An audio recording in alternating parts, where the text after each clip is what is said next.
Hello बच्चों, नमस्कार। स्वागत है मेरे यूट्यूब चैनल में। और आज मैं आपको कराने वाला हूँ फिजिक्स का टॉप 10 पीवाईक्यूज। बहुत ही इंपॉर्टेंट है। तो देखिए किस टाइप का जो होता है क्वेश्चन आपके एग्जाम में पूछा जा सकता है या फिर पूछा गया है, और कैसे जो है उसके क्वेश्चन को अप्रोच करते हैं। तो बस आपको ध्यान से जो है वीडियोस को देखना है और समझना है कि कैसे क्वेश्चन को सोल्व करते हैं। तो देखिए पहला क्वेश्चन से हम लोग शुरू करते हैं। पहला क्वेश्चन कह रहा है कि a gravitational field is present in a region. एक कोई क्षेत्र है, रीजन है, वहां पर कोई ग्रेविटेशनल फील्ड प्रेजेंट है और एक मास को शिफ्ट किया जा रहा है ए से बी की तरफ। देखिए ये है ए और ये है बी। यहाँ से कोई वस्तु को जो होता है ले जाया जा रहा है ए से बी की तरफ थ्रू अलग अलग पाथ, डिफरेंट पाथ, मतलब तीन पाथ से जो होता है ले जा रहा है। देखिए एक पाथ जो है ये है, दूसरा पाथ ये वाला, दूसरा वाला, और तीसरा पाथ ये वाला। पहले पाथ में जो वर्क डन लग रहा है ये W1, दूसरे पाथ में जो वर्क डन है ये W2, और तीसरे पाथ में जो वर्क डन है ये क्या है, W3 है। तो बताना है, रिप्रेजेंट कर रहा है, तो बताइए कौन सा जो होता है सही है, किसमें जो होता है वर्क डन ज्यादा होगा, किस टाइप का आंसर होगा। तो ये बहुत ही कंसेप्चुअल और बहुत ही अच्छा क्वेश्चन जो होता है ये माना जाता है। तो देखिए वर्क डन जो होता है ये ग्रेविटेशनल फोर्स के द्वारा, ग्रेविटेशनल फोर्स जो होता है इसके द्वारा जो वर्क डन, ग्रेविटेशनल फोर्स क्या है जी, एक कंजर्वेटिव फोर्स है, कंजर्वेटिव फोर्स। तो अगर कंजर्वेटिव फोर्स के द्वारा कोई वर्क डन होगा तो ये क्या हो जाता है, पाथ से इंडिपेंडेंट हो जाता है। इंडिपेंडेंट ऑन पाथ, वो पाथ पर निर्भर ही नहीं करता है, आप किस पाथ से जो है जा रहे हैं उससे कोई उसको मतलब नहीं है। आप इस पाथ से जा रहे हैं या इस पाथ से जा रहे हैं या इस पाथ से जा रहे हैं, अगर शुरुआती और अंतिम जो है पोजीशन सेम है तो वर्क डन भी क्या हो जाएगा, सेम हो जाएगा। क्योंकि अगर वर्क डन जो होता है कंजर्वेटिव फोर्स है ना, ग्रेविटेशनल फोर्स क्या होता है, ये कंजर्वेटिव फोर्स होता है। तो कंजर्वेटिव फोर्स और नॉन कंजर्वेटिव फोर्स ये दो प्रकार का होता है। तो कंजर्वेटिव फोर्स का यह गुण होता है कि ये इंडिपेंडेंट होता है पाथ से, मतलब ये शुरुआती और अंतिम पोजीशन पर डिपेंड करता है। तो सब में जो वर्क डन होगा वो क्या हो जाएगा, बराबर हो जाएगा। Correct option first. देखने में क्वेश्चन बड़ा है लेकिन बहुत ही आसान है, कंसेप्ट पर आधारित है। देखिए अगला क्वेश्चन कह रहा है कि if a soap bubble expand the pressure inside the bubble. यदि कोई साबुन का बुलबुला फैलता है तो बुलबुले के अंदर का दाब का मान आपको पता है। तो ये भी अच्छा क्वेश्चन है ना। आपको पता है कि ये सरफेस टेंशन का क्वेश्चन है कि जो एक्सेस प्रेशर होता है Pi-P0 बबल के केस में जो होता है 40/R के बराबर होता है। और अगर मान लो ड्रॉप रहता है तो Pi-P0 जो होता है ये 2T/R के बराबर होता है। तो आप देख रहे हैं कि यहाँ पर जो प्रेशर है ये इन्वर्सली प्रोपोर्शनल है किसके, रेडियस के जो होता है इन्वर्सली प्रोपोर्शनल। क्वेश्चन में बोल रहा है कि सोप बबल जो है एक्सपेंड कर रहा है, फैल रहा है, इसका मतलब रेडियस जो होता है बढ़ रहा है। तो रेडियस बढ़ेगा तो इन्वर्स रिलेशन है, तो रेडियस बढ़ेगा तो प्रेशर क्या होगा, घटेगा। करेक्ट ऑप्शन क्या हो जाएगा, B is the correct option. B क्या हो जाएगा, करेक्ट ऑप्शन हो जाएगा, घटता है ना। अगला क्वेश्चन है कि a body is executing simple harmonic motion with frequency n, the frequency of its potential energy. कह रहा है कि एक वस्तु n आवृत्ति से सरल आवर्त गति करती है तो इसका स्थितिज ऊर्जा। तो देखिए ये भी बहुत आसान है। अगर कोई बॉडी जो कि एसएचएम कर रहा है ना, अगर कोई बॉडी जो कि एसएचएम कर रहा है और उसका फ्रीक्वेंसी जो है एसएचएम का न्यू है, तो आपको डायरेक्ट ध्यान रखना है, बहुत बार क्वेश्चन आ चुका है। तो काइनेटिक एनर्जी हो या फिर पोटेंशियल एनर्जी, स्थितिज ऊर्जा हो या फिर गतिज ऊर्जा, और दोनों का फ्रीक्वेंसी इसके फ्रीक्वेंसी के 2 गुना हो जाता है। अगर न्यू से घूम रहा है तो ये क्या हो जाएगा, 2 न्यू से दोनों घूमेगा, दोनों का फ्रीक्वेंसी क्या हो जाता है, डबल। अगर ये मान लीजिए 2 न्यू से घूमता है, एसएचएम जो है 2 न्यू से करता, तो ये क्या हो जाता है, 4 न्यू हो जाता है। तो एसएचएम का फ्रीक्वेंसी यहाँ पर एन है, तो ये भी क्या हो जाएगा, 2n हो जाएगा, काइनेटिक एनर्जी और पोटेंशियल एनर्जी। तो पोटेंशियल एनर्जी भी 2n हो जाएगा और काइनेटिक एनर्जी रहता तो वो भी आपका 2n हो जाता। करेक्ट ऑप्शन सी हो जाएगा। अगला क्वेश्चन जो है वो कह रहा है,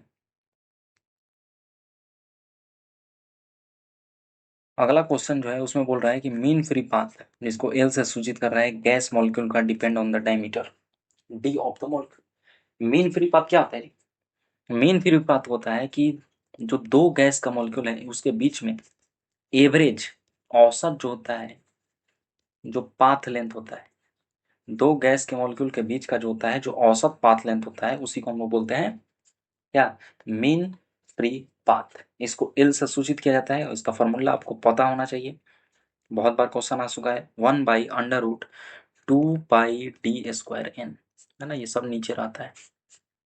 यहाँ पर जो आप एल देख रहे हैं ये क्या है, मीन फ्री पाथ है, पाई तो कांस्टेंट है, डी आप जो यहाँ पर देख रहे हैं इसको बोलते हैं मोलिक्यूलर डायामीटर, और एन जो आप देख रहे हैं इसको बोलते हैं number of molecule per unit volume, number of molecules per unit volume यहाँ पर है। तो बोल रहा है कि मीन फ्री पाथ और मोलिक्यूलर डायमीटर, इसमें क्या अंतर है, तो आप देख रहे हैं कि इनवर्स रिलेशन है, एल कैसा है, 1 इनवर्सली प्रोपोर्शनल है इनवर्सली प्रोपोर्शनल है स्क्वायर ऑफ डी स्क्वायर, तो correct option B is the correct option हो जाएगा। अगला क्वेश्चन है कि डायमेंशन ऑफ स्ट्रेस, स्ट्रेस का जो है आपको डायमेंशन बताना है। तो स्ट्रेस का फॉर्मूला आपको पता होना चाहिए कि स्ट्रेस बराबर जो होता है ये फोर्स बाई एरिया होता है। फोर्स का जो होता है डायमेंशन होता है MLT-2 और एरिया जो होता है ये L² होता है। तो यहाँ से एक एल से एक एल काट दो और इस एल को ऊपर लेके जाओगे तो ML-1T-2 हो जाएगा ना, ML-1T-2 यहाँ पर दिख रहा है, करेक्ट ऑप्शन सी हो जाएगा, सी इज द करेक्ट ऑप्शन।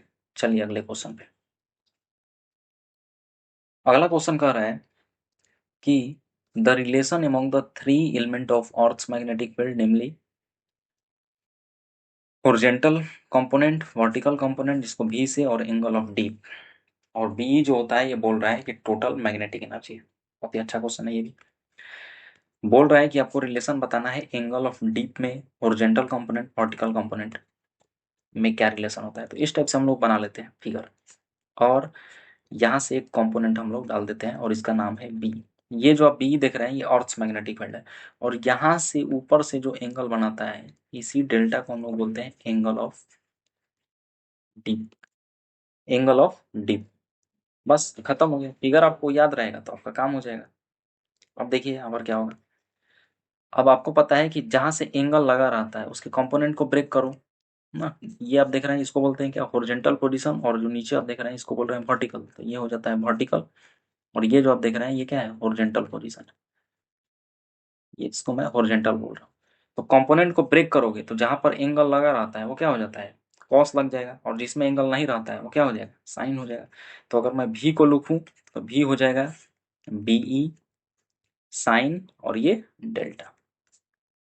तो जो वर्टिकल कंपोनेंट होता है वो किसके बराबर होता है, BE साइन डेल्टा, और जो हॉरिजॉन्टल कंपोनेंट होता है चूंकि इसी से जो होता है एंगल लगा है तो यहाँ पर जो होता है BE कॉस डेल्टा हो जाएगा। तो जो हॉरिजॉन्टल कंपोनेंट होता है ये जो होता है BE कॉस डेल्टा के बराबर हो जाता है, और जो वर्टिकल कंपोनेंट जो होता है वो BE साइन डेल्टा के बराबर हो जाता है। करेक्ट ऑप्शन सी हो जाएगा ना। तो ये वाला फिगर आपको ध्यान रखना है, इस फिगर को ध्यान रखोगे तो आपको कोई भी कंपोनेंट पूछेगा इधर वाला हॉरिजॉन्टल हो जाएगा और ये वाला आपको वर्टिकल, और ये जो डेल्टा बोल रहा है ये एंगल ऑफ इसको डीप बोलते हैं। चलिए अगले क्वेश्चन पे। अगला क्वेश्चन कह रहा है कि tuning fork with frequency 800 hertz produce कर रहा है resonance in a resonance column tube with upper end जो होता है open end lower end close by water surface, successive resonance is are absorbed at इतना इतना इतना। देखिए जब भी आपको क्वेश्चन दिखे रेजोनेंस ट्यूब का एक बार पढ़ लेना, और वहां से आपको लिखा रहेगा रेजोनेंस ट्यूब या रेजोनेंस कॉलम। तो मैं आपको दो ब्रह्मास्त्र फॉर्मूला देता हूँ। पहला, दो ही चीज आपसे पूछ सकता है, पहला पूछेगा वेलोसिटी, पहला क्या पूछेगा, वेलोसिटी या फिर वेग। तो वेलोसिटी का फॉर्मूला हो जाता है 2 ν L2 - L1। अगर मैं वेलोसिटी को v लिखूं तो v इज इक्वल टू होता है 2, यहाँ पर क्या है जी, न्यू है। और दूसरा एक चीज आप जो पूछता है वो होता है and correction, E is equal to होता है L2 - 3L1 बटा में। यही दो चीज आपसे पूछता है, पहला चीज आपसे पूछेगा एंड करेक्शन, पहला चीज आपसे पूछेगा वेलोसिटी और दूसरा पूछेगा एंड करेक्शन। देखो यहाँ पर क्या क्या है, v जो है यहाँ पर वेलोसिटी, न्यू जो हम यहाँ पर लिखे हैं इस टाइप से ये वाला, इसको बोलते हैं फ्रीक्वेंसी, बाकी L1 L2 क्या है, लेंथ है ये सब। और E जो आप यहाँ पर देखते हैं इसको बोलते हैं एंड करेक्शन, एंड करेक्शन। तो यही सब आपसे पूछा जा सकता है। अब हमसे क्या पूछ रहा है, हमसे जो होता है यहाँ पर स्पीड पूछ रहा है, मतलब यही v वाला पूछ रहा है, स्पीड या वेलोसिटी जो भी बोलेगा। अब इस फॉर्मूला में डायरेक्ट पुट कर लो, है ना। जो पहले आपको जो लेंथ दिया हुआ है यहाँ पर, जो आप पहले लेंथ देख रहे हैं 9.7 सेंटीमीटर, ये L1 है। और इसको मान लो L2, इसका कोई ज़रूरत नहीं है, इसको रहने दो, है ना। तो ये L2 हो जाएगा और ये L1 हो जाएगा, और यहाँ से आप सोल्व कर लीजिए। देखो हम यहाँ पर सोल्व करके दिखाते हैं कितना आंसर आएगा। तो हमारे पास फॉर्मूला है वेलोसिटी या फिर स्पीड का 2 न्यू L2 माइनस L1। तो v इज इक्वल टू हो जाएगा 2 न्यू, देखो दिया है न्यू क्या है जी, फ्रीक्वेंसी। फ्रीक्वेंसी आपको दिया है, अच्छे से देखोगे क्वेश्चन में, यहाँ पर देखो 800, 800 जो है फ्रीक्वेंसी आपको दिया हुआ है, 800 लिख दो। 2 न्यू हो गया। उसके बाद क्या हो जाएगा, L2 माइनस L1। L2 कितना है जी, 31.25, देखो ये वाला है ना। और L1 जो है ये -9.75 है। इसको सोल्व कर लो। तो 2 गुना 800 गुना, इसको कटाओगे 31.25 माइनस इसको, तो ये हो जाएगा 0,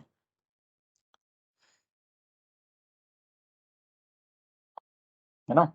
0 हो जाएगा। और ये आपका क्या हो जाएगा, 12 में से 7 जाएगा तो हो जाएगा 5। और ये आपका हो जाएगा 21, तो 21.5 हो जाएगा। अब इसको सोल्व कर लो। तो 2 गुना 800 गुना, मैं इसको ब्रेक करता हूँ, ये हो जाएगा, यहाँ से एक जीरो कटा दो, तो ये हो जाएगा 160 गुना 215। अब इसको सोल्व कर लो। 16 को और 215 से गुना करोगे तो ये आपका आता है, देखो मैं यहाँ पर कहीं के दिखा देता हूँ। 16 को 215 से हम लोग 215 में 16 से अब गुना कर दीजिए, तो हो जाएगा 6 × 5 = 30, 6 × 3 = 9, और 6 × 2 = 12, और ये हो जाएगा 5 2 तो ये आपका आएगा 0, 9 5 14 4 3, तो ये आपका आ रहा है 3340। लेकिन ये जो आपका आ रहा है ये किस में आ रहा है, सेंटीमीटर में आ रहा है, क्योंकि लेंथ यहाँ पर देखिए किस में दिया हुआ है, सेंटीमीटर में लेंथ दिया हुआ है। लेंथ जो यहाँ पर दिया हुआ है ये सेंटीमीटर में दिया हुआ है यहाँ पर देखो, इसीलिए ये जो आंसर आ रहा है सेंटीमीटर में आपका आ रहा है। और मीटर में कन्वर्ट करने के लिए आपको क्या करना पड़ेगा, मीटर में कन्वर्ट करने के लिए आपको 100 से गुना करना पड़ेगा ना। यहाँ पर एक जीरो और हो जाएगा, चूंकि 16 में 215 से किए तो कितना है, 3440, एक जीरो और है तो यहाँ पर एक जीरो और लगा दो, इतना सेंटीमीटर है। मीटर में कन्वर्ट करने के लिए 100 से भाग दे दो, जीरो से जीरो कट गया, तो मतलब वेलोसिटी जो है कितना है यार, 344। करेक्ट ऑप्शन आपका हो जाएगा डी। तो फॉर्मूला हम आपको दे दिए हैं, बस आपको कितना क्विकली आप सोल्व करते हैं ये आपके ऊपर है ना। वेलोसिटी इंड करेक्शन भी पूछा जाता है ई, तो इसका हो जाता है L2 माइनस 3L1/2। अगला क्वेश्चन जो है उसमें बोल रहा है कि 2 पॉइंट चार्ज है। अगला क्या है, बोल रहा है कि 2 point charge A and B, A का चार्ज प्लस क्यू है और दूसरे का माइनस क्यू है रिस्पेक्टिवली, अपार्ट डिस्टेंस बिटवीन। तो फोर्स जो है उनके बीच में जो लग रहा है वो इतना है। देखो क्वेश्चन कर रहा है कि हमारे पास दो चार्ज है, एक है प्लस क्यू और एक है माइनस क्यू। मान लेते हैं कि कुछ इनके बीच का डिस्टेंस डी है। तो दो चार्ज है और उसके बीच का डिस्टेंस डी है, तो यहाँ पर एक फोर्स लगता है, और उस फोर्स को हम लोग बोलते हैं कूलम फोर्स। तो ये फोर्स जो है बोल रहा है कि ये एफ लग रहा है। एफ को पहले निकाल लो, तो एफ क्या होता है, के, दोनों चार्ज सेम है, साइन से यहाँ पर कोई मतलब नहीं होता है, तो के Q²/D², यही होता है।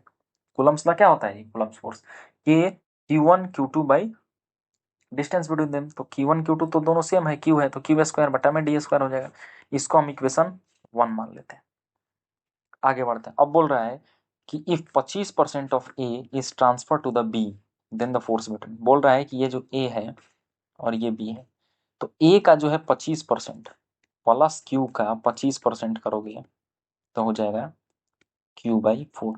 तो इसका जो Q/4 है ये इसको दे दिया जा रहा है बी वाले को, क्या हो जाएगा। अब देखो दूसरा फिगर यहाँ पर, पहले जो था ये कितना था, प्लस क्यू था। अब जो है इसमें से Q/4 घट गया, तो अब ये कितना बचेगा, ये हो जाएगा 3Q/4। ये वाला पहले जो था बी वाला ये माइनस क्यू था, इसको कितना मिल गया, Q/4 मिल गया। तो अब इसको सोल्व करोगे तो ये हो जाएगा -3Q/4। तो मतलब जो ए बाद में हुआ वो कितना हो गया, प्लस 3q/4 और b जो हो गया ये -3q/4 हो गया बाद का चार्ज। अब इसमें फोर्स निकाल लो तो F इज इक्वल टू के, तो ऐसे ही रहता है के। Q1 अब कितना हो जाएगा 3q/4, Q2 भी कितना ही है, इतना ही है ना, यहाँ पर साइन नहीं लेते हैं, 3q/4। और डिस्टेंस तो सेम ही है, यहाँ पर भी d है, यहाँ पर भी d है, तो d²।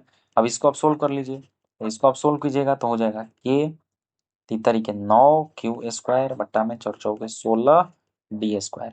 अब देखो यहाँ पर KQ²/d² ये किसके बराबर है, F के बराबर है। तो यहाँ पर जो है KQ²/d², इसके जगह पे हम लोग क्या लिख सकते हैं, F, चूंकि ये F के बराबर है तो यहाँ से जो बाद का जो फोर्स इसके बीच में आ जाएगा ये क्या हो जाएगा 9/16F। तो जो बाद का फोर्स आएगा ये 9/16 टाइम्स कितना हो जाएगा शुरू वाले फोर्स के। तो करेक्ट ऑप्शन ए आपका हो जाएगा ना, ए में ऐसा ऑप्शन दिख रहा है, करेक्ट ऑप्शन ए हो जाएगा।